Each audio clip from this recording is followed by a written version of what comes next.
مكب نفايات أكويدو في أبيجان. هنا على بعد مئات الأمتار من المنطقة أفرغت ناقلة النفط بروبوكوالا شحنة من النفايات السامة في آب أغسطس عام 2006 فتسببت بمشاكل للسكان. نصاب بالزكام والرائحة السيئة تجعلنا في حالة مرض.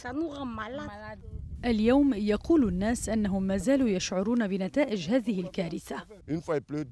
ما إن تمطر لمرتين أو ثلاثة حتى لا يعد بإمكاننا التنفس. بروبوكوالا كما صورتها جرين بيس عام 2006 كانت تحمل نفطا ممزوجا بالصودا الكاوية والرواسب النفطية.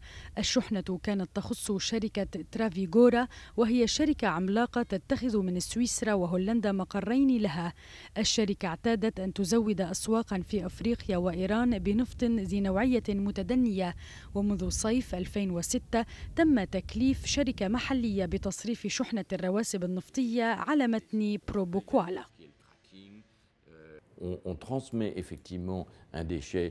نحن نقوم بنقل النفايات من البحر إلى اليابسة، لكن ما أن تصل الشحنة إلى أرض الميناء حتى يصبح الأمر من غير اختصاصنا بعد ذلك. وحتى لو أردنا الكشف على هذه المواد التي تم تنزيلها، على الأرجح لا يحق لنا القيام بهذا الكشف. في الواقع تم التخلص من الرواسب النفطية في أرجاء ساحل العاج، ولكن رائحتها اللاذعة سببت الدوار للسكان كما هنا في حي جيبي.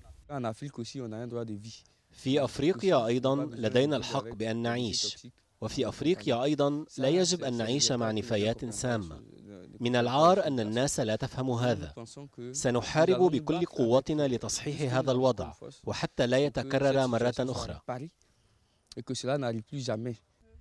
توصلت شركة ترافيغورا إلى تسوية مع كل من ساحل العاج وشركة محاماة بريطانية تمثل 30,000 ضحية.